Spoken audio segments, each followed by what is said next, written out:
السلام علیکم دوستو، کیسے ہیں آپ سب؟ میں زمینہ فیاض ایک بار پھر آپ کے ساتھ میں شروع کر رہی ہوں queen of happiness by the secret Keller part 10۔ چند روز قبل آیان کے ساتھ نور الفجر کے بارے میں بات کر کے وہ غصے میں کمرے سے نکلا تھا، لیکن سامنے نور کو دیکھ کر اس کا غصہ مزید بڑھ گیا۔ لیکن وہ کسی بھی وجہ سے نور الفجر کو کچھ غلط نہیں کہہ سکتا تھا کہ اس کی کوئی غلطی نہیں تھی، اسی لیے اسے اگنور کر کے وہ ہوٹل سے باہر نکل آیا۔ ہوٹل کے باہر کچھ دور چلا تھا کہ اسے دریائے سوات کے پاس گزرتے ہوئے چند بچے کھیلتے ہوئے نظر آئے۔ لمحے کے 1000ویں حصے میں اس نے کچھ آبزرو کیا اور ڈھلوان پر سے نیچے آ گیا۔ اس نے جاگرز اور بوٹ اتار کر جینز کو تھوڑا اوپر فولڈ کیا اور پاؤں ٹھنڈے پانی میں ڈالے تو راحت کا احساس ہوا۔ تھوڑے سے فاصلے پر وہ بچی بھی ایسے ہی پاؤں پانی میں ڈالے اداس بیٹھی تھی۔ بظاہر اس بچی کو دیکھتے ہوئے وہ آیان کے بارے میں سوچ رہا تھا کہ وہ کسی کی کیوں نہیں سنتا۔ روحان سکندر، اس بچی نے کافی پرجوش سے انداز میں اسے اپنی طرف دیکھتا پا کر پکارا۔ اس نے گردن موڑ کر اسے دیکھا تو سبز آنکھوں والی پیاری سی بچی اسے ہی دیکھ رہی تھی۔ وہ قدرے حیران ہوا اور مسکرایا۔ جی، میں سوات کی پلوش جان ہوں، آپ ادھر میرے لیے آئے ہو؟ وہ اٹھ کر اس کے پاس آ کر کھڑی ہوئی اور پیشانی پر دھوپ سے بچنے کو ہاتھ رکھے اور غور سے دیکھتے ہوئے پوچھ رہی تھی۔ اور پلوش جان مجھے کیسے جانتی ہے؟ وہ پیار سے پوچھنے لگا۔ آپ بہت پیارے ہو، پیاری باتیں کرتے ہو، اور زرینہ جان کہتی ہے روحان سکندر مجھ سے ملنے سوات آئے گا اگر میں اس کے ساتھ گندے ڈاکٹر کے پاس جاؤں گی، اور اب مجھے یقین ہو چکا ہے کہ زرینہ جان جھوٹ نہیں بولتی۔ زرینہ جان کو تو میں نہیں جانتا، لیکن پلوش جان کو جانتا ہوں۔ کیا آپ اصلی والی پلوش ہیں؟ ایسے اچانک سوالات کے لیے وہ تیار رہتا تھا۔ ہاں، میں بالکل اصلی والی ہوں، زرینہ جان کی قسم۔ وہ دھب سے روحان کے ساتھ بیٹھ گئی۔ اور زرینہ جان آپ کو زبردستی گندے ڈاکٹر کے پاس کیوں لے کر جاتی ہے؟ وہ کہتی ہے کہ ہر 4 مہینے بعد اچھے لوگ میرے لیے ڈھیر سارا نیا خون دے کر جاتے ہیں، جو کہ مجھے لگوانا پڑتا ہے، ورنہ میرا سروائیول مشکل ہے۔ لیکن مجھے یہ سب بالکل بھی پسند نہیں۔ اسے سمجھنے میں دشواری نہیں پیش آئی کہ اس بچی کو کون سی بیماری ہے۔ وہ لمحے بھر کے لیے شوق ضرور ہوا تھا۔ سروائیول کیا ہوتا ہے؟ روحان نے تعجب سے پوچھا۔ زندگی جو ہمیں صرف ایک مرتبہ عطا ہوتی ہے، ایسا کون کہتا ہے؟ زرینہ جان۔ زرینہ جان صحیح کہتی ہے، اس سے آپ زیادہ پاورفل ہو جاؤ گی اور آپ کا سروائیول بھی آسان ہو جائے گا۔ روحان نے تسلیم کیا تھا کہ سروائیول کی اس سے اچھی ڈیفینیشن نہیں ہو سکتی تھی، ورنہ وہ سروائیول کو لا آف جنگل ہی مانا کرتا تھا، کیونکہ وہ بھول گیا تھا کہ جنگل کی مخلوق بھی ایک زندگی کے لیے لڑتے ہیں، کیونکہ زندگی صرف ایک مرتبہ عطا کی جاتی ہے۔ پھر میں آرمی ڈاکٹر بن جاؤں گی، بالکل، اور پھر میں آپ کے پاس علاج کے لیے آؤں گا۔ وعدہ؟ وہ نہایت اشتیاق سے پوچھ رہی تھی۔ کچا والا؟ آپ اصلی والے روحان سکندر ہے؟ نہیں پلوشے، میں چائنا والا ہوں۔ وہ بچی کھلکھلا کر ہنس پڑی۔ آپ میرے بارے میں سارے پاکستان کو بتانا کہ سوات کے پلوشی جان بہت بہادر ہے، اور وہ ڈاکٹر بن کر سب کا مفت علاج کرے گی، ہر اس بیماری کا جو امیروں کو ہوتی ہے اور جو غریب کو ہوتی ہے۔ روحان دل سے ہنسا۔ ایک شرط پر، آپ زرینہ جان کی طرح ہو، ہر بات پر شرط رکھ لیتے ہو۔ میں نہیں بات کرتی۔ وہ منہ پھلا کر بیٹھ گئی۔ اگر آپ زرینہ جان کی ساری باتیں مانو گی تو میں آپ کے بارے میں سارے پاکستان کو بتاؤں گا، اس نے ہلکی سی مسکراہٹ کے ساتھ کہا۔ مجھے منظور ہے۔ اس نے وعدہ پکا کرنے کے لیے اپنا ہاتھ آگے کیا۔ شاباش میرا بچہ، اب مجھے اپنے بارے میں بتاؤ، اور یہ بھی بتاؤ کہ روحان سکندر واقعی پیارا ہے یا مکھن لگا رہی تھی؟ اس نے پلوشے کا ہاتھ پکڑتے ہوئے آخری بات سرگوشی میں کہی۔ پلوش جان سوات وادی کی سب سے بہادر لڑکی ہے، اور بہت جلد تھیلیسیمیا کو شکست دے کر بڑا نام بنائے گی۔ پلوش جان کو دوائیاں کھانے سے بالکل ڈر نہیں لگتا، اور سنگترے کے ساتھ خوبانیاں بھی بہت پسند ہے۔ پلوش جان کو روحان سکندر جیسا بننا ہے، بہت پیارا اور سب کو سیدھی اور اچھی باتیں سمجھانے والا کہ وہ ہر بیماری اور مشکل سے لڑ سکتے ہیں۔ اور پلوش جان میں ہوں جو کہ آرمی ڈاکٹر بنے گی، وہ انتہائی معصومیت سے کہہ رہی تھی، اور روحان اسے غور سے سن رہا تھا۔ تھیلیسیمیا سے فائٹ کرنے والی پلوشے تو واقعی بہادر ہے۔ وہ بھی اس کا حوصلہ بلند کر رکھنا چاہتا تھا۔ میں روحان سکندر کے بارے میں بتاؤں؟ تعریف کرنی ہے پلوشے؟ وہ ہنس کر کہہ رہا تھا، لیکن ایک دم کوئی لڑکی آئی اور پلوشے کا کان پکڑ کے اسے کھڑا کیا تو وہ دونوں ہی بوکھلا کر اٹھ کھڑے ہوئے۔ پلوشا، میرا تم بہت بھگاتا ہے۔ اب اس غیر مرد کے ساتھ بیٹھ کر کون سی کہانیاں سنا رہی ہے؟ ادھر بازار سے کیا لے کر بھاگی ہے؟ وہ پھولے ہوئے سانس کے ساتھ پلوشے کو کہہ رہی تھی۔ زرینہ جان، میرا کان چھوڑا۔ اپنا کان چھڑواتی وہ روحان کے پیچھے چھپ گئی اور غور سے دیکھ اس آدمی کو۔ یہ روحان سکندر ہے، بالکل اصلی والا، وہی جس کا بڑا سا تصویر تم نے اپنے کمرے میں لگایا ہوا ہے۔ دیکھ غور سے دیکھ۔ روحان نہ چاہتے ہوئے بھی پلوشے کی بات پر ہنس پڑا اور اس 8 سال کی بچی کو اٹھا لیا۔ وہ لڑکی تو شرمندہ سی ہو گئی۔ پلوشے، یہ کون ہے اور اس نے تمہارا کان کیوں کھینچا؟ وہ تفتیشی انداز میں پوچھ رہا تھا۔ یہی تو زرینہ جان ہے جو مجھے گندے ڈاکٹرز کے پاس لے کر جاتی ہے۔ روحان فوراً سنجیدہ ہوا اور زرینہ کو دیکھا۔ پھر میرا تعارف کرواؤ زرینہ جان سے۔ یہ آپ کو جانتی ہے، آپ کے بارے میں اسے سب پتہ ہوتا ہے۔ السلام علیکم، میں پلوشے کی بڑی بہن زرینہ ہوں۔ خفت سے اس کے گال تمتمانے لگے۔ وعلیکم السلام، پلوشے اچھی بچی ہے اور آج سے یہ آپ کی ہر بات مانے گی، کیوں پلوشے جان؟ اس نے پلوشے کو نیچے اتار دیا تو اس نے گردن اس بات میں ہلائی۔ شکریہ، آپ سے مل کر اچھا لگا۔ زرینہ جان کو سمجھ نہیں آ رہی تھی کہ روحان سے کیا کہے، کیونکہ وہ ابھی تک فین مومنٹ میں تھی۔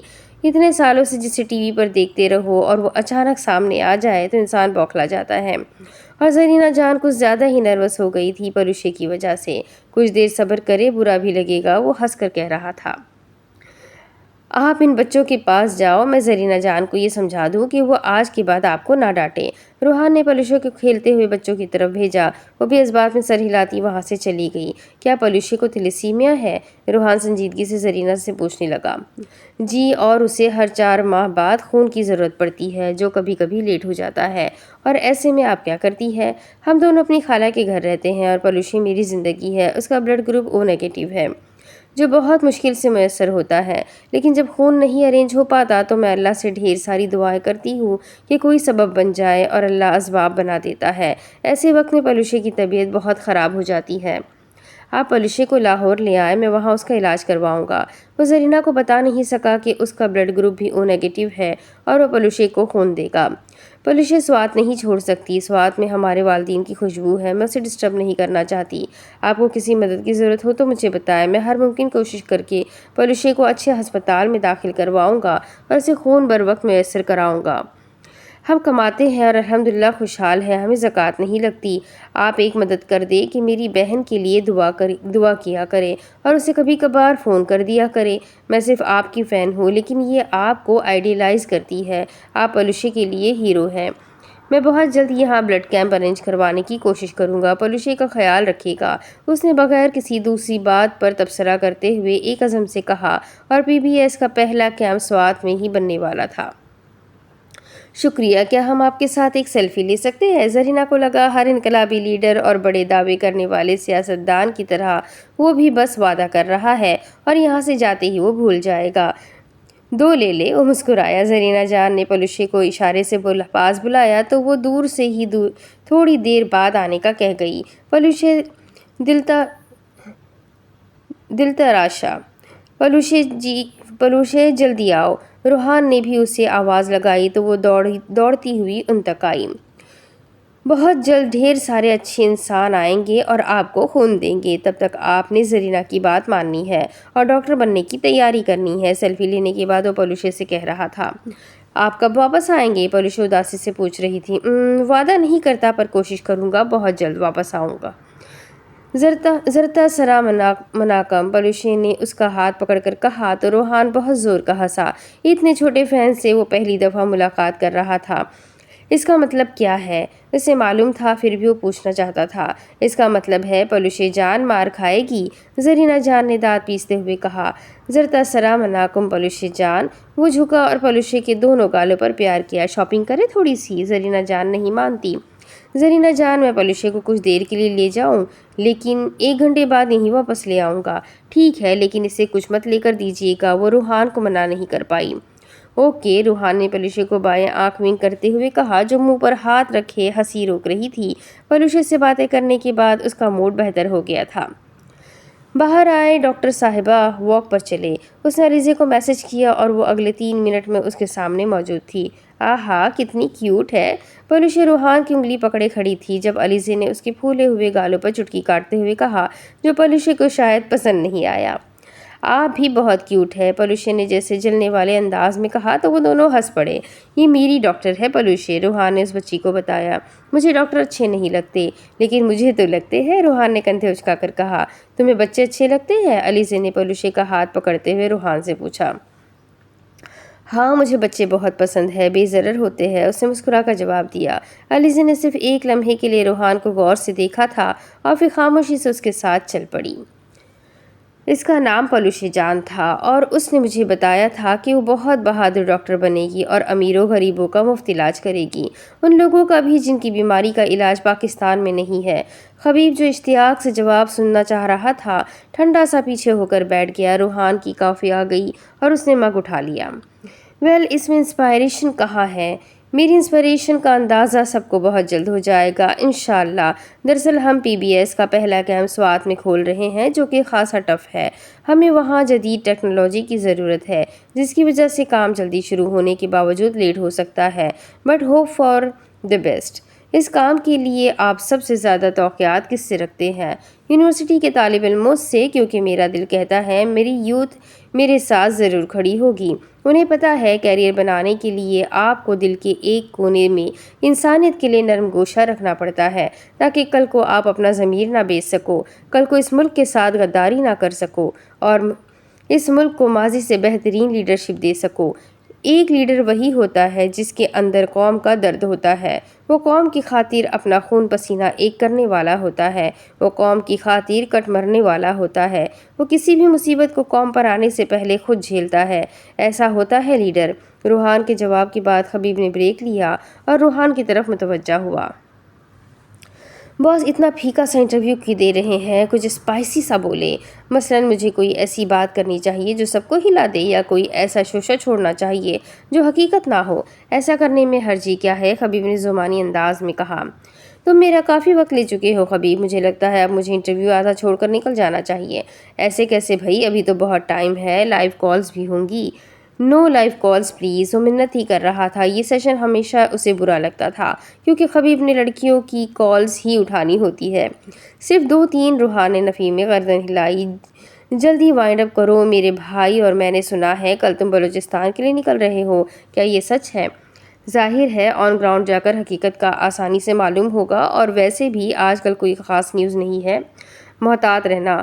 کیوں، پھر سے کوئی مجھے اٹھانے لگا ہے؟ وہ خوشگوار حیرت سے پوچھ رہا تھا۔ کل رات مجھے ایک میل موصول ہوئی تھی جس میں مجھے نیوز چینل بند کرنے کا کہا گیا تھا، ورنہ نقصان کا ذمہ دار میں خود ہی کہلوایا جاؤں گا۔ دوسرا، تمہیں ایسی نیوز بریک کر کے مار کھانے کا بہت شوق ہے جو اسٹیٹ ریاست کے خلاف ہو۔ اس نے شانے اچکا کر کہا۔ ہو سکتا ہے کوئی مذاق کر رہا ہو، کیا تم نے ایسا مذاق کیا ہے؟ اللہ کو مانے روحان بھائی، مجھ پر ویسے ہی شک کرتے رہتے ہیں، وہ خفگی سے بولا۔ روحان نے پرسوچ نگاہوں سے سامنے پڑے کافی کے مگ کو دیکھتے ہوئے کہا، DOP میں کوئی سازش کر رہا ہے یا وہ باہر کسی سے ملا ہوا ہے؟ خبیب ایک گہرا سانس لے کر رہ گیا۔ ٹیم میں سیاست تب ہوتی ہے جب لیڈر پر یقین نہ رہے یا لیڈر اچھا نہ ہو۔ آپ بے فکر رہے، DOP متحد ہے اور انشاءاللہ متحد رہے گی کیونکہ ہمارے لیڈر آپ ہے۔ وہ ہلکا سا مسکرایا۔ ویلکم بیک ناظرین، ہمارے ساتھ موجود ہیں ملک کے معروف موٹیویشنل اسپیکر اور DOP کے CEO روحان سکندر۔ سلسلہ کلام کو وہیں سے جوڑتے ہیں، ہم چند لائیو کالز لیتے ہیں، لوگوں کے سوالات ہیں جن کے جوابات روحان سکندر سے جانیں گے۔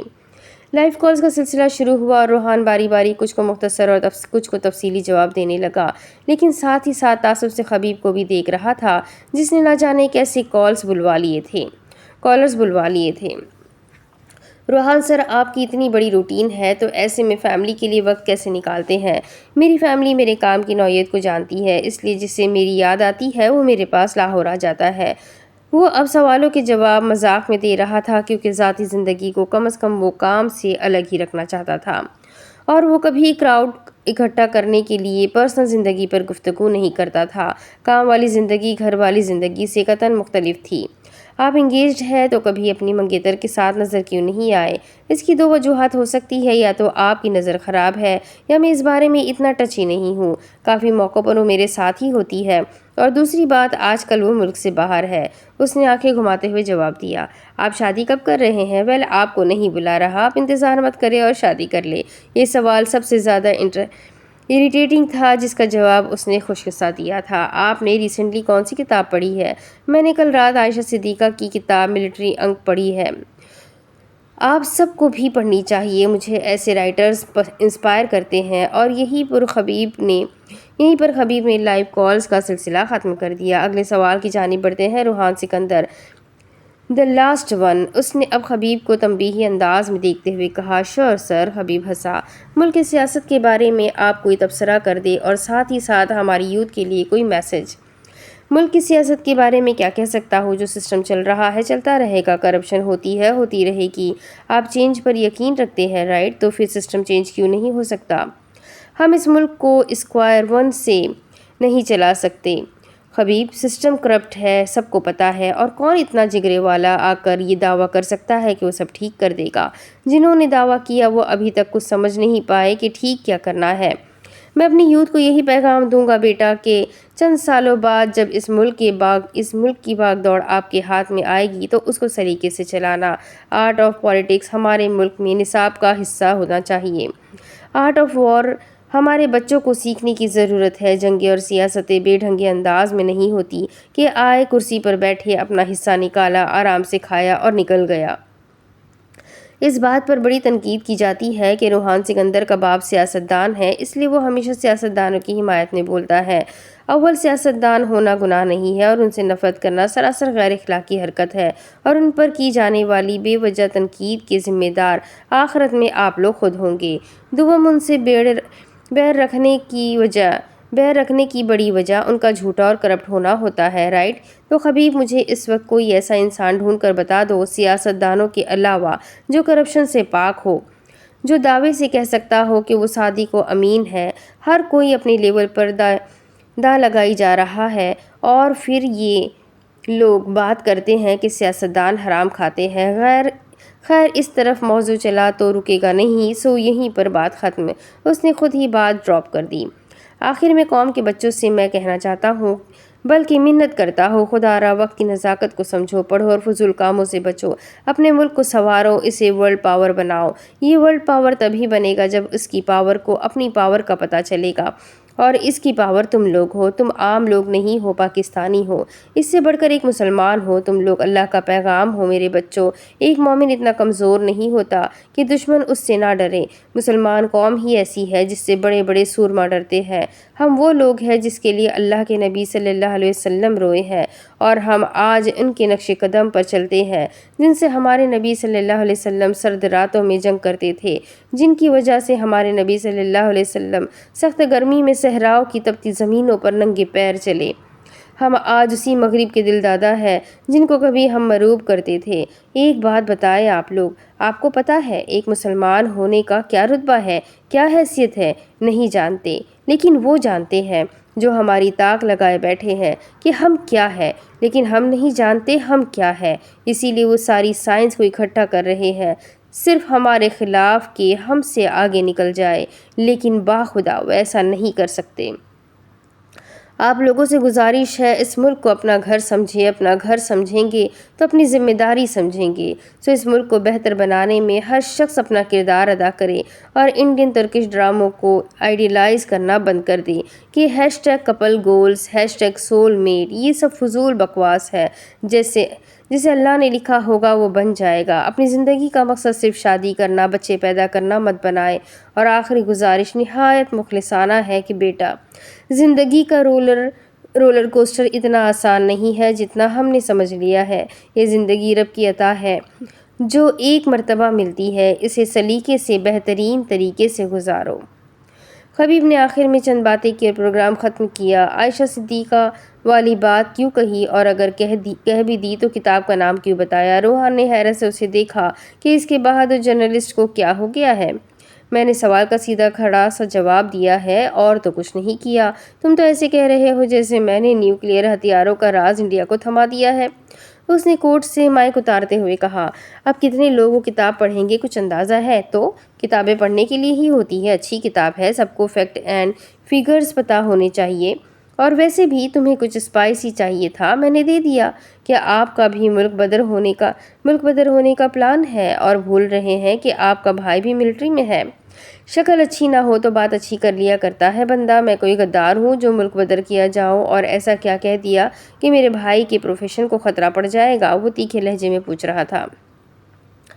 میں ریسزم بالکل برداشت نہیں کروں گا روحان سکندر، وہ ایک ادا سے بولا۔ فضول میں بولتے رہتے ہو تم بھی، وہ جانے کے لیے اٹھ کھڑا ہوا۔ لیکن آج کل ملٹری لاز بن گئے ہیں، ایسی سیریس باتیں لائیو شو میں نہیں کہنی چاہیے۔ آپ کو غدار بھی قرار دیا جا سکتا ہے، آفٹر آل آپ کو ایک دنیا سنتی ہے۔ او کم آن حبیب، ایک کتاب کا نام بتانے سے میں غدار نہیں بن گیا، اور ویسے بھی ہمارے لوگوں کو کریٹیکل انالائسس آنا چاہیے کہ اگر کوئی شخص کتاب لکھ رہا ہے تو یقیناً کافی ریسرچ کے بعد لکھ رہا ہے۔ اگر کتاب پڑھ ہی رہے ہیں تو اپنی ایموشنز سائڈ پر رکھیں، بی ریئلسٹک یار۔ یہ بات تو طے ہے کہ میں آپ کو نہیں ہرا سکتا، لیکن ابھی اتنا ہی کہہ سکتا ہوں کہ آپ کئی گولیوں کی زد پر ہے، اپنا خیال رکھیں۔ وہ اسے ہائی فائی کرتا ہوا جھیپ کر بولا۔ سو تو ہے، وہ بھی ہنسا۔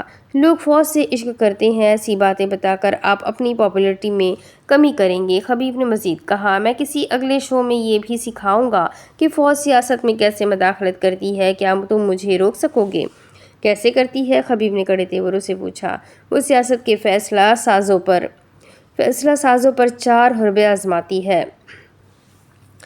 پریشرائز کرنا، کچھ لو کچھ دو، دھمکی یا اثر انداز ہونے کی کوشش کرنا۔ You mean pressurise, bargain, threat and influence? Rohan نے اس بات میں سر ہلایا کہ ٹھیک پہنچے ہو۔ حبیب انصاری نے نفی میں سر ہلایا کہ اس انسان کا کچھ نہیں ہو سکتا۔ کنسٹرکشن سائٹ پر کیا صورتحال ہے؟ ابھی کام 1-2 ماہ کے لیے روکا ہوا ہے۔ مزدوروں کو پیسے نہ دے سکا تو مجھے سکون نہیں ملے گا۔ ڈیڈ سے بات کروں گا پیسوں کے لیے۔ اس نے بے نیازی سے کندھے اچکائے۔ فیکٹری کی طرف کا کام کچھ عرصے سے رکا ہوا تھا، اور وجہ پھر سے پیسوں کی کمی تھی، اور روحان سکندر کے پاس فی الحال پیسہ نہیں تھا، اور بینک وہ لوٹ نہیں سکتا تھا۔ سکندر انکل کو لوٹ رہے ہو، پورے وثوق سے لگے رہو باس، حبیب نے تنزیہ کہا۔ اب اوکھلی میں سر دیا ہے تو ڈرنا کیسا؟ اوکے خدا حافظ۔ وہ جسے تھک کر مسکرایا، لیکن وہ تھکنے کے لیے نہیں بنا تھا، اور یہ اسے پتا تھا۔ سر کا سامان گاڑی میں رکھواؤ، حبیب نے اپنے پی اے سے کہا، اور روحان اسٹوڈیو سے باہر نکل آیا۔ اگلے روز دوپہر کے 2 بجے جاگی تھی، بال سیدھے کرتے اپنے کمرے میں موجود کھڑکی سے باہر دیکھ رہی تھی، جہاں سے ایس این یو سمیت کئی دوسری بلڈنگز بھی نظر آ رہی تھی۔ دوپہر کا سنہرا سورج بھلا معلوم ہو رہا تھا، اور ڈوم کے سامنے موجود چیری بلاسم کے درخت پر گلابی پھول منظر کو پر رونق اور حسین بنا رہے تھے۔ بالوں کو جوڑے میں قید کرتی وہ باہر آ گئی، جہاں عاشی کامن روم کچن میں بیٹھی اس کا انتظار کر رہی تھی۔ آج عاشی نے اس کے لیے ناشتہ بنایا تھا، اور اسے جگانے بھی عاشی آئی تھی، اس ڈر سے کہ نور الفجر وفات نہ پا گئی ہو۔ کتنا سوتی ہو تم یار؟ اتنا نہیں سوتی، بس آج تھکی ہوئی تھی اس لیے زیادہ سو گئی، اور کمرے میں اندھیرے کی وجہ سے بالکل بھی وقت کا احساس نہیں ہوا۔ اس نے کمرے میں نائٹ کرٹنز گرا دیے تھے، جس کی وجہ سے کمرے میں بالکل اندھیرا تھا۔ اگر باہر دھوپ بھی نکل آئے تو کمرے میں اندھیرا ہی رہتا تھا۔ اچھا چھوڑو، وضاحتیں نہیں مانگی، مجھے بتاؤ آج کا کیا پلان ہے؟ سم کارڈ لینا ہے، اس کے بعد شاپنگ پر چلیں گے، اور رات میں میانگ ڈانگ روڈ کا ٹور کریں گے۔ کیا کہتی ہو؟ ہاجنگ بھی ساتھ ہوگی، عاشی نے بتایا۔ اچھی بات ہے، کوئی کورین بھی جو ہماری بہتر رہنمائی کرے۔ اور تم یہاں اسکارف ہی کیا کرو گی؟ میرا مطلب جب تم آئی تھی تو اسکارف میں تھی۔ ظاہر ہے اسکارف کروں گی، وہ صرف فیملی کو دکھانے کے لیے نہیں تھا، وہ برا منا گئی۔ صحیح، مجھے لگا وہ صرف پاکستان کے لیے تھا، عاشی بھی ہنسی۔ دراصل عاشی، میں کافی ماڈرن لڑکی تھی، بلکہ ہوں، میں کپڑوں پر کبھی کمپرومائز نہیں کرتی، مجھے جو اچھا لگتا ہے وہی پہنتی ہوں، اور اب مجھے سر کور کرنا اچھا لگتا ہے، میں جینس شرٹ بھی پہن لوں تو اسکارف نہیں اتارتی۔ ہائے میری اسلامی بہن، تم کچھ دن صبر کرو، کوریا کے رنگ میں رنگ جاؤ گی، لکھوا لو۔ ایسا ناممکن ہے، اس نے چائے کے ساتھ کوکیز کھاتے ہوئے کہا۔ عاشی نے دیے تھے، مطلب حلال ہی ہوئے۔ اور تم مجھے انڈر اسٹیمیٹ کر رہی ہو مس عائشہ، نور الفجر کو ہرانا آسان نہیں ہے۔ نور الفجر سول سے محبت کرتی ہے، ایسا ہی کچھ کہہ رہی تھی تم رات کو، میں نے سنا تھا۔ اب دیکھتے ہیں کہ کوریا کی محبت تم سے کیا کیا کرواتی ہے۔ یہ محبت کچھ بھی کروا لے، لیکن میرا اسکارف نہیں اتروا سکتی، تم بھی لکھ لو، وہ 2 ٹوک لہجے میں بولی۔ لیٹس سی مائی لو، آشی نے اس کی ناک کو پکڑ کر دبایا اور اٹھ کر چلی گئی۔ آشی ایسا کیوں کہہ رہی تھی؟ کیا میں واقعی اچھی مسلمان نہیں ہوں؟ اس نے ٹھٹک کر سوچا۔ اللہ جانتا ہے میں یہ اسکارف نہیں چھوڑوں گی ہوں، مجھے چیلنج کر رہی تھی، اس نے ناگواری سے سوچا۔ ناشتے سے فارغ ہو کر وہ آشی کے ساتھ قریبی بینک گئی، وہاں سے کچھ پیسے نکلوائے۔ کوریا آنے سے پہلے اس نے اپنے اکاؤنٹ کو انٹرنیشنل استعمال کے لیے انیبل کروا لیا تھا۔ اس کا شاپنگ کا پلان بھی تھا اور اسے معلوم تھا کہ کوریا میں شاپنگ کرنے کے لیے اس کی جیب میں خاطر خواہ رقم ہونی چاہیے۔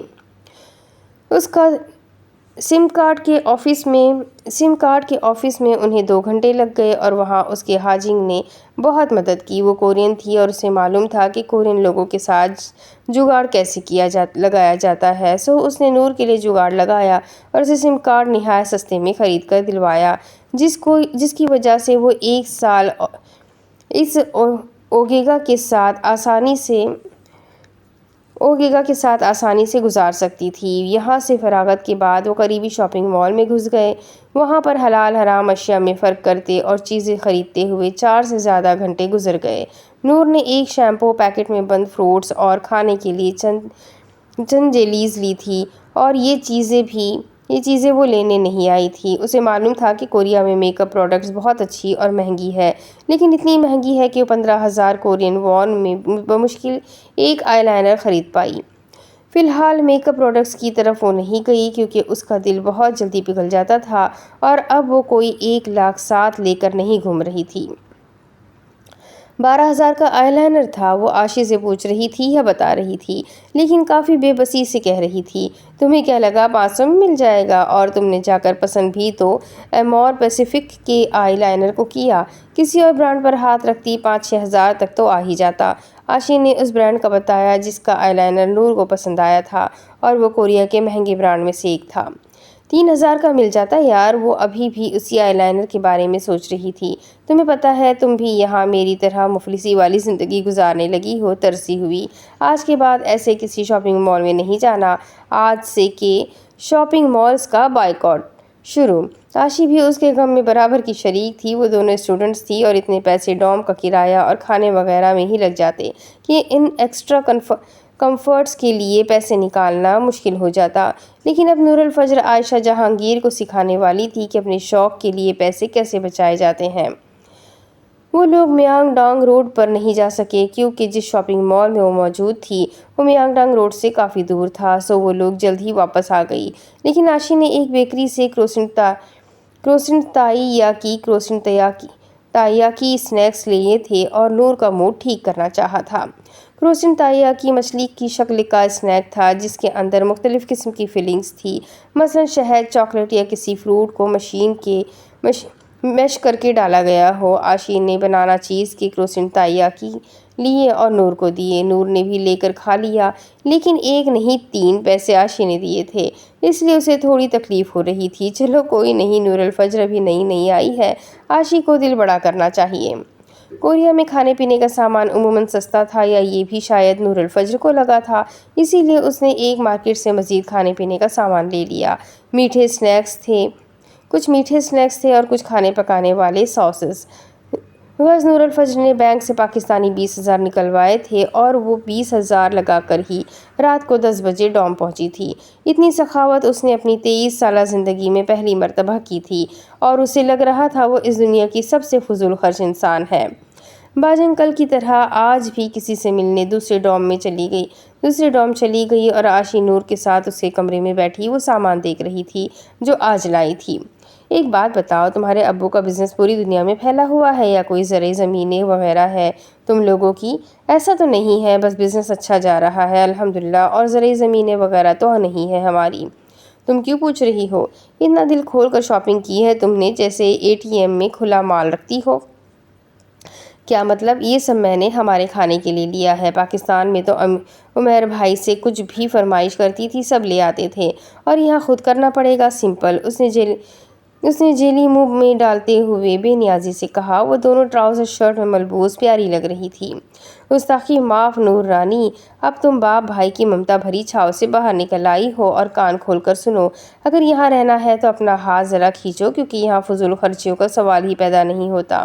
یہاں کے مسائل سے تم وقت کے ساتھ آگاہ ہو جاؤ گی۔ تم بل گیٹس کی اولاد نہیں ہو اور نہ اپنے گھر والوں پر اس قدر بوجھ ڈالنا چاہو گی کہ وہ تمہیں روز کے 20,000 پاکٹ منی دے۔ شروع میں اتنے پیسے خرچ کرنا اچھا لگتا ہے، لیکن آگے اسائنمنٹ وغیرہ بنانے کے لیے، نوٹس لینے کے لیے اور ٹیچر سے ایکسٹرا کلاسز لینے کے لیے پیسہ چاہیے ہوگا۔ عاشی نے بھی جیلیز منہ میں ڈالتے اور چباتے ہوئے اسے دیکھے گئی۔ نور صرف پیاری نہیں تھی، وہ دلکش اور قابل تعریف بھی تھی، یا وہ پیاری نہیں تھی، صرف پراعتماد تھی۔ اوکے، میں سمجھ گئی مس لیکچرر، آپ چاہتی ہیں نور الفجر بھی آپ کی طرح ساؤتھ کوریا میں ترسی ہوئی زندگی گزارے، لیکن ایسا ممکن نہیں ہے مس عاشی۔ میرے پاس ہر مسئلے کا حل ہوتا ہے، جسٹ ویٹ اینڈ واچ۔ نور الفجر عیاشی کرے گی یہاں؟ اس نے اپنے قد سے اونچی بھڑک ماری تھی، لیکن خیر اس دنیا میں سب چلتا ہے۔ عاشی ہکا بکا سی اسے دیکھتی رہ گئی۔ یقیناً اس کے باپ کا بزنس پوری دنیا میں پھیلا ہوا ہے۔ نور نے اس کے کھلے منہ میں جیلی ڈالی اور ذومانی انداز میں مسکرائی۔ اس نے اپنا فون اسٹڈی ٹیبل سے اٹھایا اور کبرڈ سے بیگ نکال کر وہ ایک لمحے کو رکی۔ کبرڈ کے سائڈ پر لگے شیشے میں خود کو ستائشی نظروں سے دیکھا۔ آتشی رنگ کی گھٹنوں تک آتی فراک کے نیچے اس نے نیلی جینس پہنی ہوئی تھی اور سر پر فراک کے ہم رنگ اسکارف لیا ہوا تھا۔ ہلکا سا میک اپ جو وہ عام روٹین میں کرتی تھی اچھا لگ رہا تھا۔ خود کو اوکے کا سائن دے کر اس نے کبرڈ بند کی اور باہر بھاگی۔ اس وقت کچن خالی تھا اور اس نے جا کر چولہا آن کر کے اس پر چائے کے لیے پانی رکھا۔ نور الفجر جہاں بھی چلی جائے پاکستانی چائے کے بغیر اس کا دن شروع نہیں ہو سکتا تھا، اس وقت بھی وہ چائے بنا رہی تھی۔ کیبن کھول کر اس نے بسکٹس کا جار اور ڈارک چاکلیٹ کا جار نکالا۔ جار کو شیلف پر رکھ کر چاکلیٹ کا ریپر کھولتے ہوئے وہ عاشی کے کمرے کا چکر بھی لگا آئی، جو کہ اپنے کمرے میں موجود نہیں تھی۔ عاشی صبح کے وقت جم جاتی تھی، اس لیے ابھی تک واپس نہیں آئی تھی۔ باجنگ اپنے کمرے میں سو رہی تھی۔ وہاں ہر کام پرسکون طریقے سے اور خاموشی سے کرنا پڑتا تھا، کیونکہ کوریا کے لوگ اپنی وجہ سے کسی کو تکلیف دینا سخت برا سمجھتے ہیں۔ لیکن نور الفجر کا ہر کام افراتفری لیے ہوئے تھا، جو شاید اس ڈوم کی لڑکیوں کے لیے مشکل ہونے والا تھا۔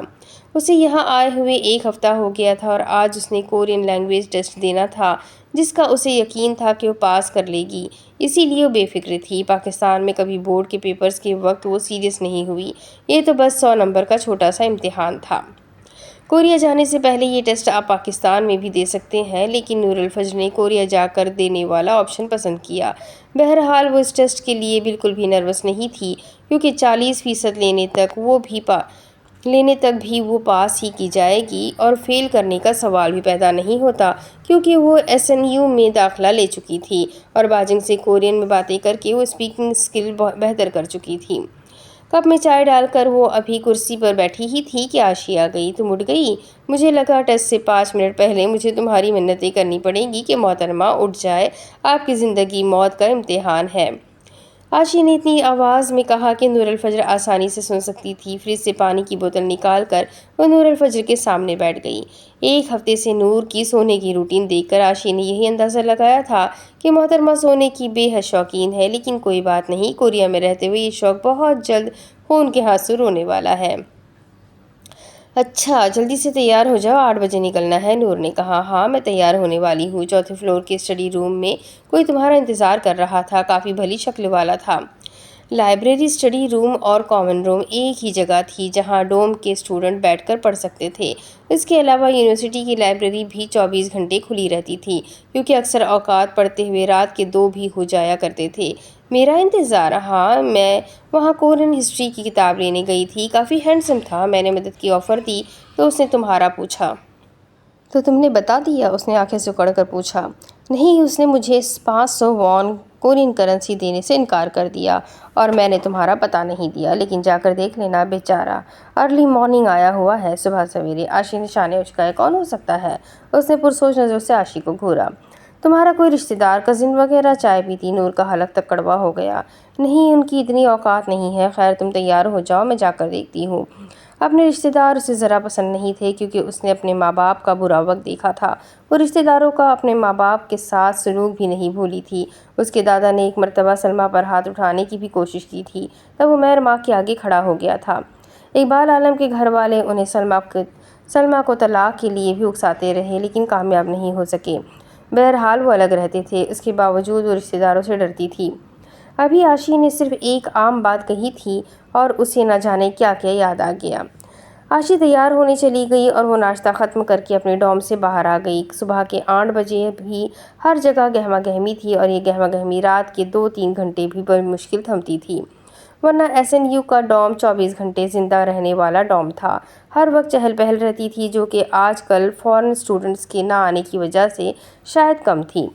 ارد گرد اسٹوڈنٹس اپنے کاموں میں مصروف تھے۔ وہ بھی سیڑھیاں اترتے 4تھے فلور کے کامن روم کی طرف بڑھ گئی۔ شیشے کی دیوار کے پار ہی اسے وہ نظر آیا۔ اسے اندازہ نہیں تھا کہ وہ یہاں آ سکتا ہے۔ وہ کالی پینٹ پر براؤن جیکٹ پہنے ہمیشہ کی طرح ہینڈسم لگ رہا تھا۔ وہ بے نیازی سے شانے اچکاتی اس کے سامنے کرسی کھینچ کر بیٹھ گئی۔ تم یہاں؟ اس نے حیرت سے استفسار کیا۔ السلام علیکم، کیسی ہو فجر؟ وعلیکم السلام، اچھی ہوں۔ تم یہاں کیا کر رہے ہو؟ تمہارا انتظار کر رہا تھا، بس ابھی عنایت سے تمہارا نمبر لینے لگا تھا۔ اور اس سب کی وجہ؟ اس نے ناسمجھی سے پوچھا۔ ایان نے اسے غور سے دیکھا اور آگے ہو کر بولا، I was missing you۔ نور کی آنکھیں حیرت سے واہ ہوئی۔ کیا کہا تم نے؟ تم اونچا سنتی ہو؟ تمہاری ہمت پر حیران ہوں۔ ایسا کہنے کے لیے ہمت نہیں کرنی پڑتی، بس خوش اخلاق ہونے کی ضرورت ہے۔ تم پاگل ہو؟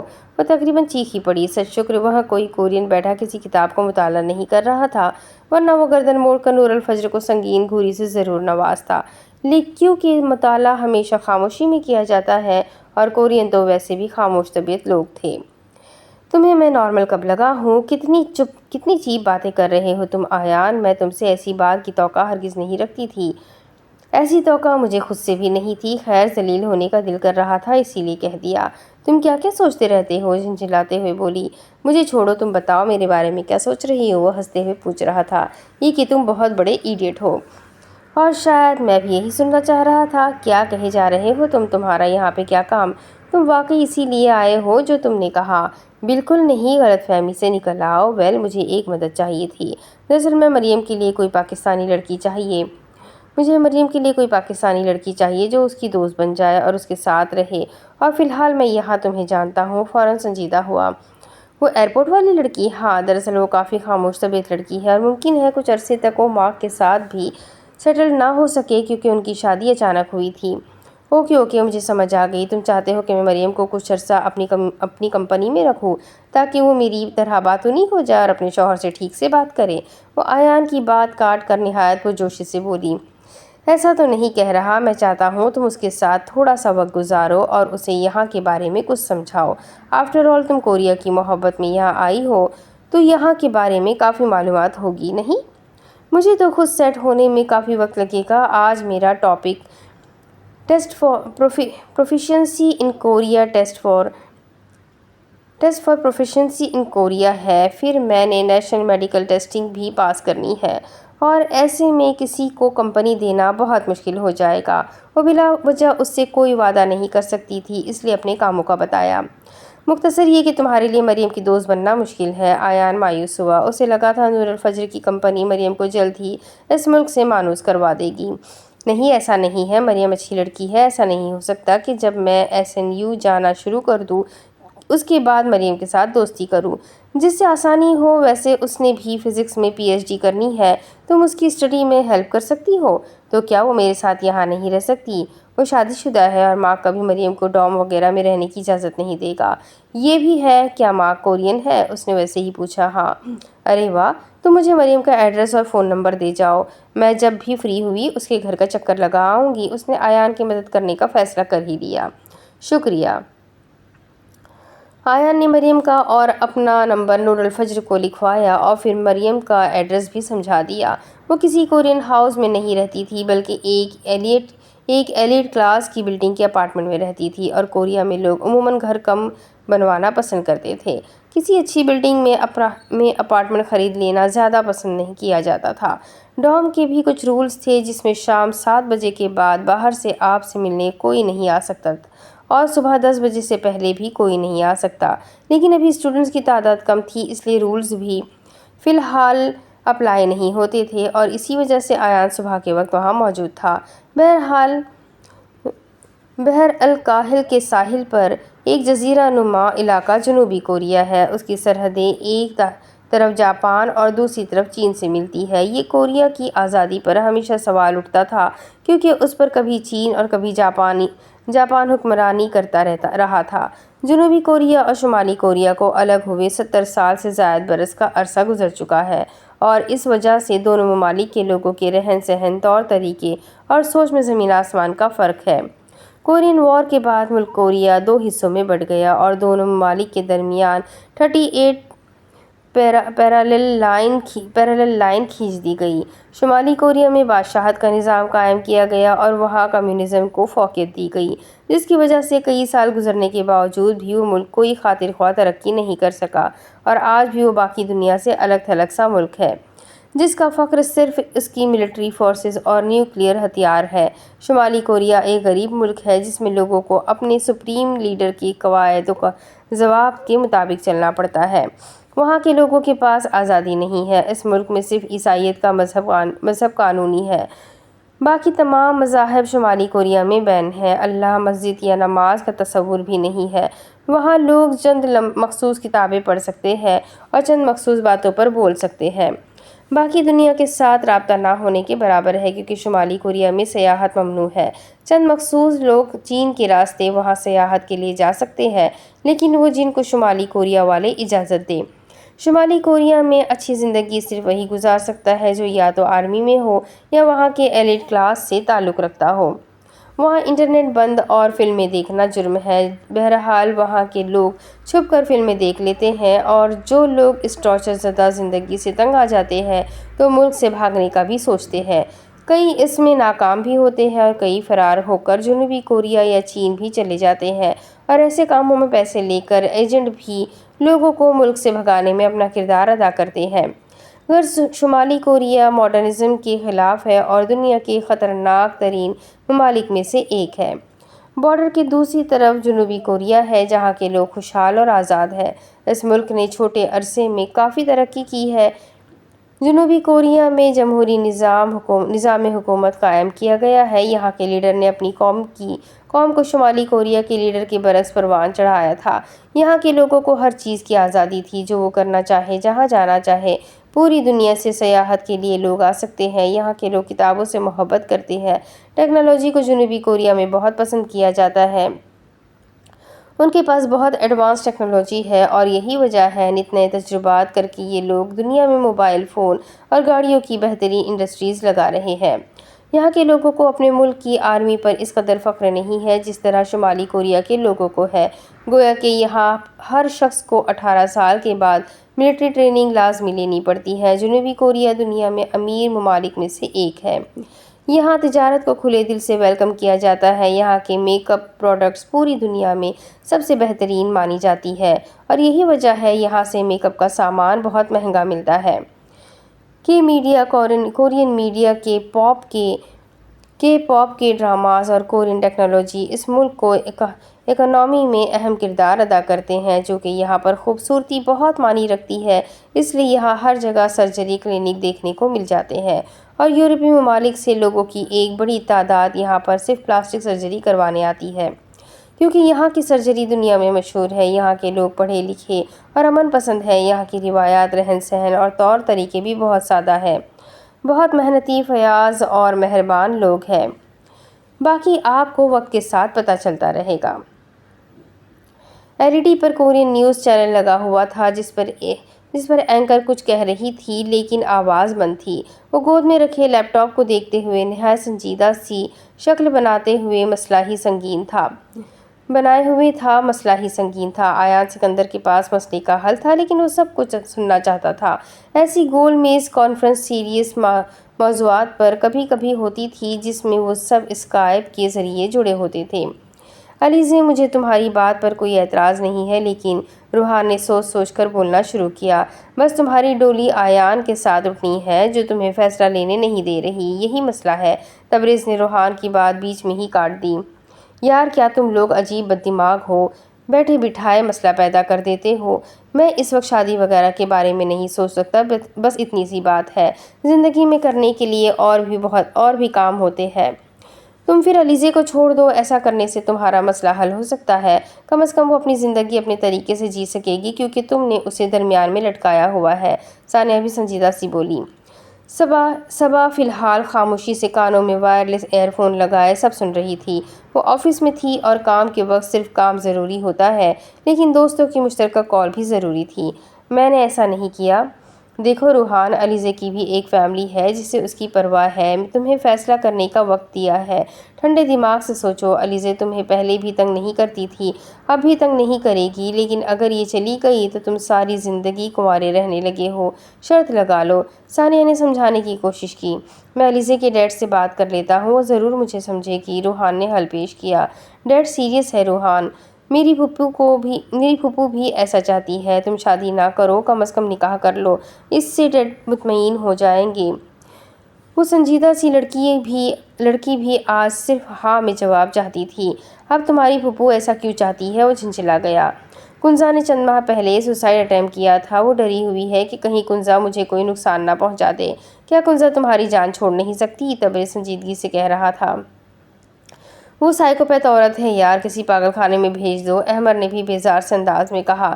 تم نے کیا سوچا روحان؟ علیزے واقعی پریشان تھی، کیونکہ اس کے ڈیڈ اس کی شادی کروانا چاہ رہے تھے۔ روحان کو وہ جانتے تھے، لیکن اس کے باوجود وہ اپنی بیٹی کا مستقبل سیکیور کرنا چاہتے تھے، اور صرف منگنی انہیں مطمئن کرنے کے لیے کافی نہیں تھی۔ ابھی نہیں، وہ سنجیدگی سے بولا۔ کیوں؟ وہ سیدھا ہوا۔ روحان اگر نہ کر لے تو اسے منانا مشکل تھا، لیکن آیان سکندر اس کا فیصلہ تبدیل کروا سکتا تھا۔ وہ ہمیشہ علیزے کے ساتھ ہی کھڑا رہا تھا اور ہمیشہ اس کی مورل سپورٹ کے لیے کھڑا رہے گا، اسی لیے وہ روحان کو کم از کم نکاح کے لیے منا سکتا تھا، چاہے کچھ بھی ہو جائے۔ یار آیان دیکھو، تم میری صورتحال سے واقف ہو، میں ابھی اس سب کے لیے تیار نہیں ہوں۔ وہ آیان کو دیکھتے ہوئے اپنی بات پر زور دے کر کہہ رہا تھا کہ وہ سمجھ جائے اس کے ہزار مسئلے ہیں۔ علیزے اس دنیا کی پاگل ترین لڑکی ہے جو تم سے دل لگا بیٹھی ہے۔ یو نو واٹ، تم علیزے کو ڈیزرو ہی نہیں کرتے، لیکن وہ محبوب ہی کیا جو نخرے نہ دکھائے۔ میں علیزے کی جگہ ہوتا تمہیں 2 چپیڑے لگاتا اور چھوڑ جاتا۔ عجیب یار، وہ تمہارے پیچھے کب سے کھجل ہو رہی ہے اور تمہارا سو کالڈ سیلف پرائیڈ ہی ختم نہیں ہو رہا۔ اف آیان، کیا کہہ رہے ہو؟ ایسا تو نہیں ہے، علیزے میرے لیے اہم ہے۔ وہ تھوڑا گڑبڑا کر سیدھا ہوا۔ اسکائپ پر نکاح ہو جائے گا، شادی علیزے کا ڈپلومہ ختم ہونے کے بعد کر لیں گے۔ آیان نے کندھے اچکا کر سادگی سے بتایا کہ وہ یہ کہہ رہا ہے بس۔ میں اسکائپ وغیرہ کے نکاح کو نہیں مانتا، روحان بھی دو ٹوک انداز میں بولا۔ شادی سے پہلے دوبارہ نکاح کر لینا روحان، کیونکہ اب وہ 7 سمندر پار ہے، صرف نکاح کی تقریب کے لیے پاکستان نہیں آ سکتی۔ میرے بھائی، ابھی علیزے کی سچویشن سمجھو۔ آیان کے کہنے پر روحان نے بے چارگی سے علیزے کو دیکھا اور خاموش ہو گیا۔ خاموشی کافی لمبی ہو گئی تو سب ایک دوسرے کو ذومانی انداز میں دیکھنے لگے۔ کدھر غائب ہو گئے؟ صبا کو پوچھنا پڑا۔ کچھ بولو بھی، ثانیہ نے بھی اسے اکسایا۔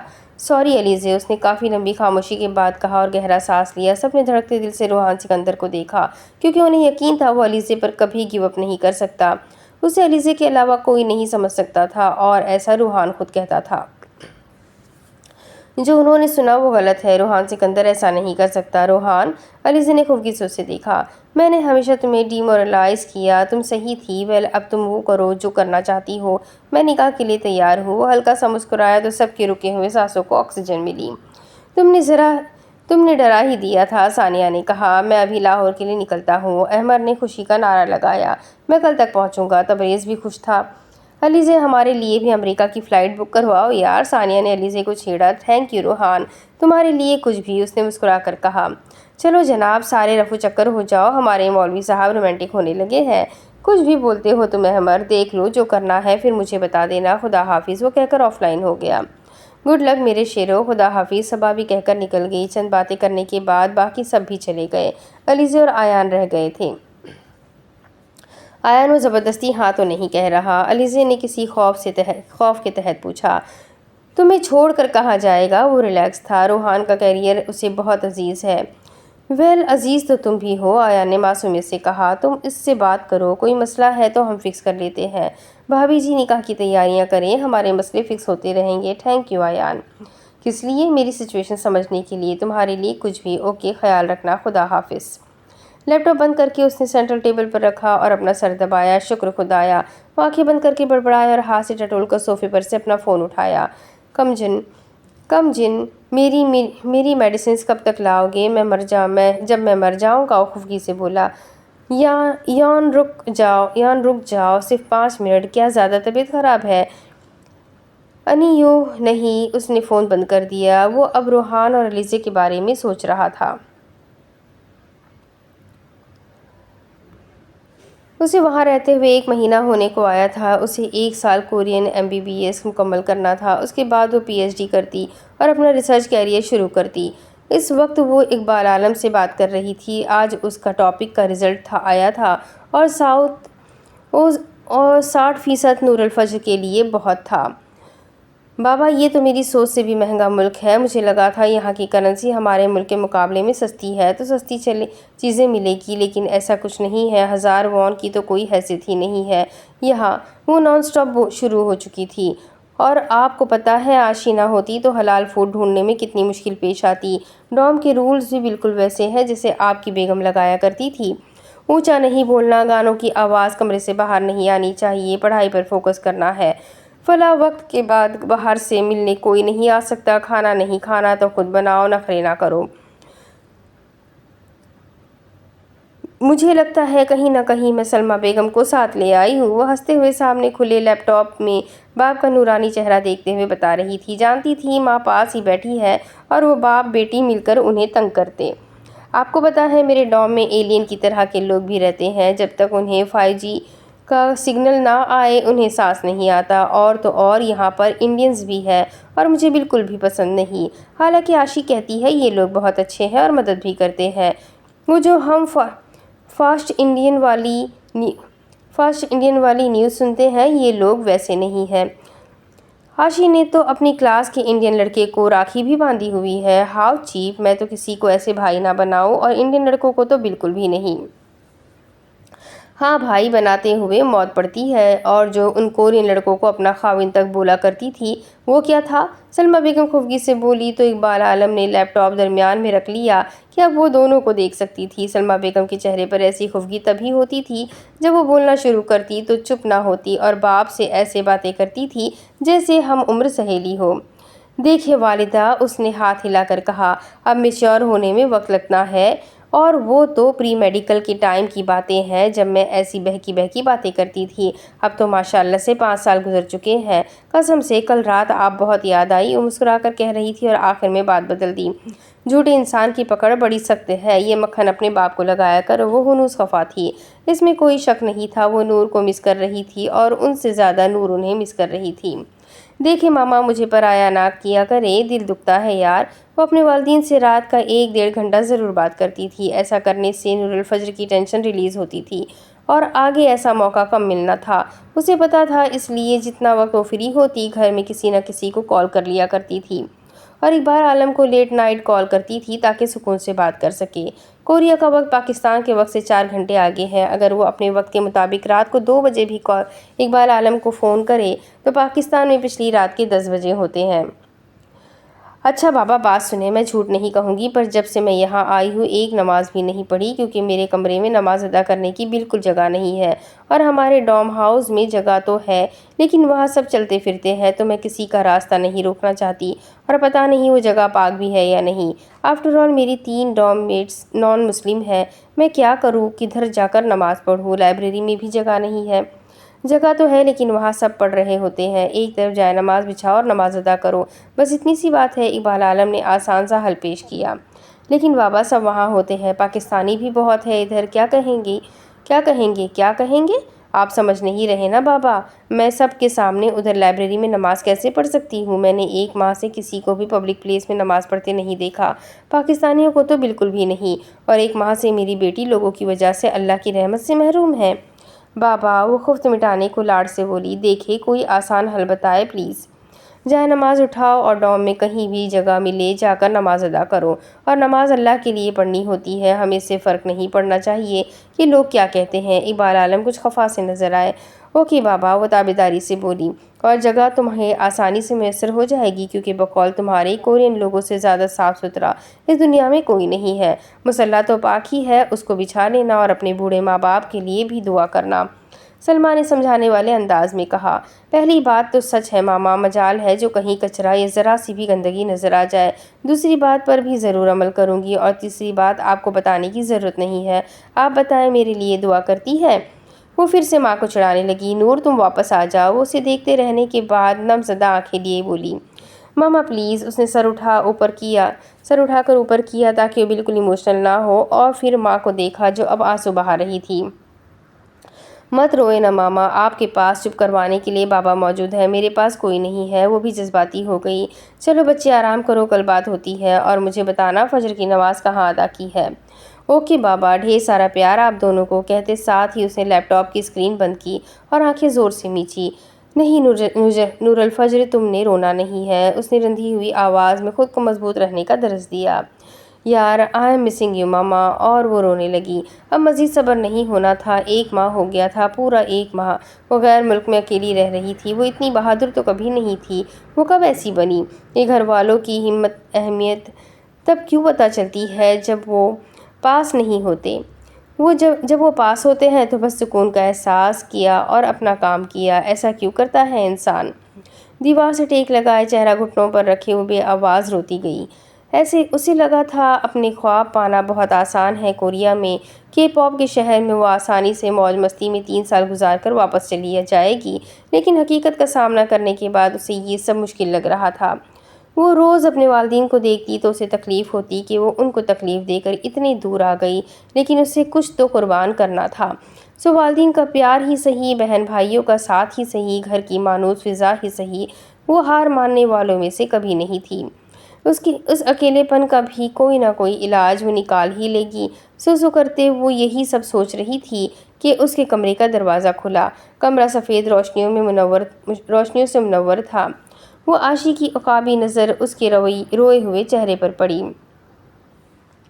اے لڑکی، تم رات کے اس وقت کس کے غم میں رونے کا شغل فرما رہی ہو؟ ایسے وقت میں تو عشق معشوقی والے لوگ جاگ رہے ہوتے ہیں اور شاید رو رہے ہوتے ہیں۔ تم کو کیا ہوا؟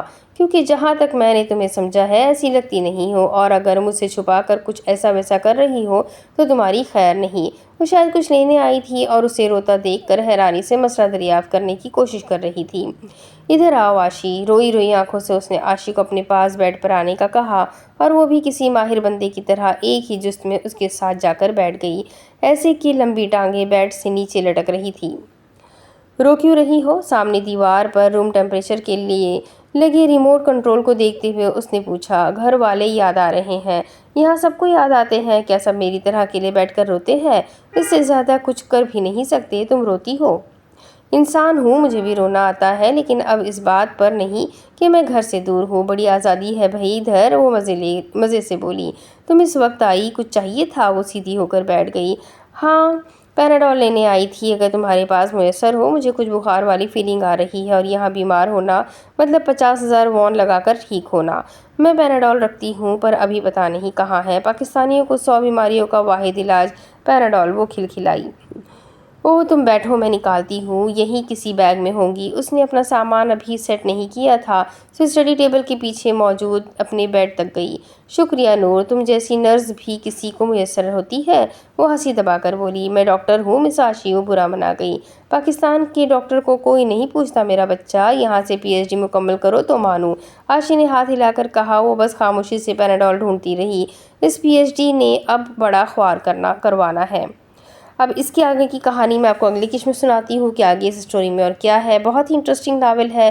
آئی ہوپ آپ سب کو بھی پسند آ رہا ہوگا، تو پسند آ رہا ہے تو اپنے کانٹیکٹس میں شیئر کریں، اور چینل کو سبسکرائب کر دیں، بیل آئیکن کو ضرور دبا دیں، کمنٹ کر کے ضرور بتائیں کہ آپ کو ناول کیسی لگ رہی ہے۔ اور ہاں، سب سے امپورٹنٹ بات، آپ لوگ جو مجھ سے ریکویسٹ کرتے ہیں ناول کے لیے، تو اس کے ساتھ ناول کے رائٹر کا نام ضرور لکھا کریں، اور میں کوشش کرتی ہوں کہ رائٹر سے کانٹیکٹ کروں اور ان سے پرمیشن لوں۔